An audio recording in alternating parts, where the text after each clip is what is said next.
Uma célula fica plasmolizada quando perde água. Como a palavra plasmolizada tem um M, podemos associar à célula estar magrinha. Diz-se assim que ocorreu plasmólise. Este processo ocorre em células vegetais e em células animais. Uma célula fica túrgida quando ganha água. Como a palavra túrgida tem um G, podemos associar à célula estar gordinha. Diz-se assim que ocorreu turgescência e este processo ocorre em células vegetais e em células animais.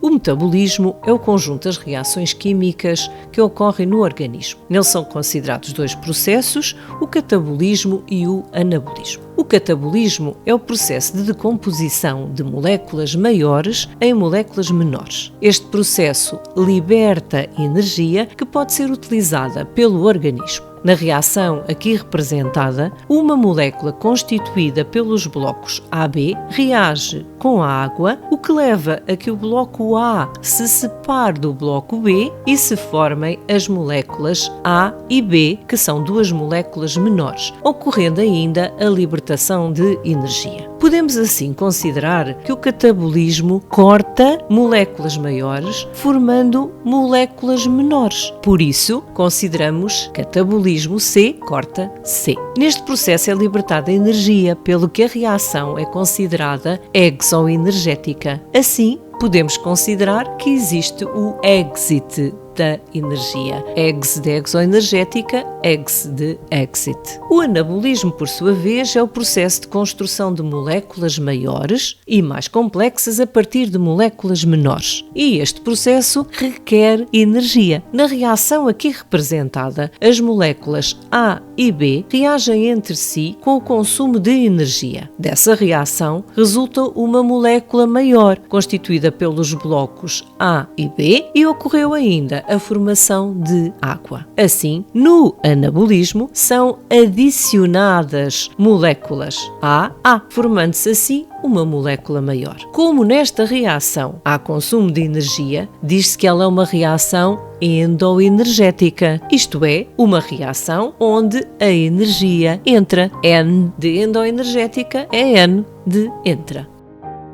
O ciclo celular é a sequência de alterações que decorrem numa célula desde o período da sua formação como entidade independente até à sua própria divisão. Consideram-se duas grandes etapas, a interfase e a fase mitótica. A interfase é, por sua vez, subdividida em G1, que corresponde ao primeiro gap, ou primeiro intervalo, S, correspondente à síntese de DNA, ou seja, à sua replicação, e a etapa G2, correspondente ao segundo gap, ou seja, ao segundo intervalo. A fase mitótica é, por sua vez, subdividida em mitose e citocinese, sendo que a mitose corresponde à divisão do núcleo, enquanto que a citocinese corresponde à divisão do citoplasma. Temos então esta designação de fase mitótica que engloba tanto a divisão do núcleo como a divisão do citoplasma. A mitose, que é então a tal divisão do núcleo, tem uma sequência de acontecimentos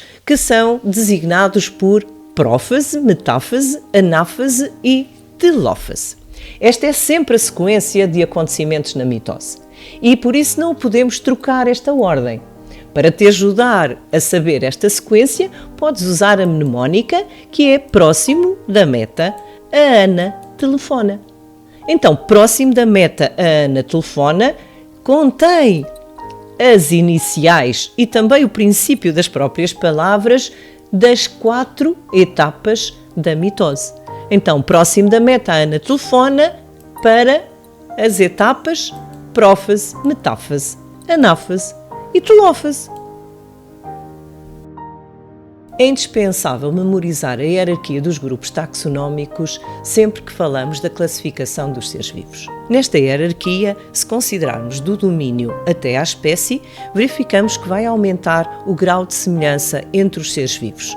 No entanto, o número de organismos agrupados em cada nível taxonómico vai diminuindo. Assim, o domínio contém reinos. Os reinos contêm filos ou divisões. Os filos ou divisões contêm as classes contêm as ordens contêm as famílias contêm os géneros e os géneros contêm as espécies. Para te ajudar na memorização destas designações, destes termos da hierarquia dos grupos taxonómicos, podes utilizar esta mnemónica. Dom Rei Francisco casou ontem, a família gostou da esposa. Sendo assim, Dom Rei Francisco casou ontem e a família gostou da esposa é a mnemónica para esta sequência, em que começamos no grau de semelhança menor e vamos caminhando até ao maior grau de semelhança. Domínio, reino, filo, classe, ordem, família, género e espécie. Podemos, no entanto, considerar esta mesma hierarquia partindo da espécie até ao domínio. Neste caso, da espécie para o domínio aumenta o número de organismos agrupados em cada nível taxonómico, mas o grau de semelhança entre eles vai diminuindo. Assim, se considerarmos uma espécie, ela está contida num género, mas esse género pode ter várias espécies. Os géneros são agrupados em famílias, as famílias são agrupadas em ordens, as ordens são agrupadas em classes, as classes são agrupadas em filos ou divisões, os filos ou divisões são agrupados em reinos e os reinos são agrupados em domínios. Uma mnemónica para te ajudar a memorizar desta forma, se for aquela que para ti faz mais sentido, é: este gel faz o cabelo ficar rijo demais. Então, este gel faz o cabelo ficar rijo demais contém as iniciais da sequência espécie, género, família, ordem, classe, filo, reino, domínio. Não te esqueças que neste caso estamos a ir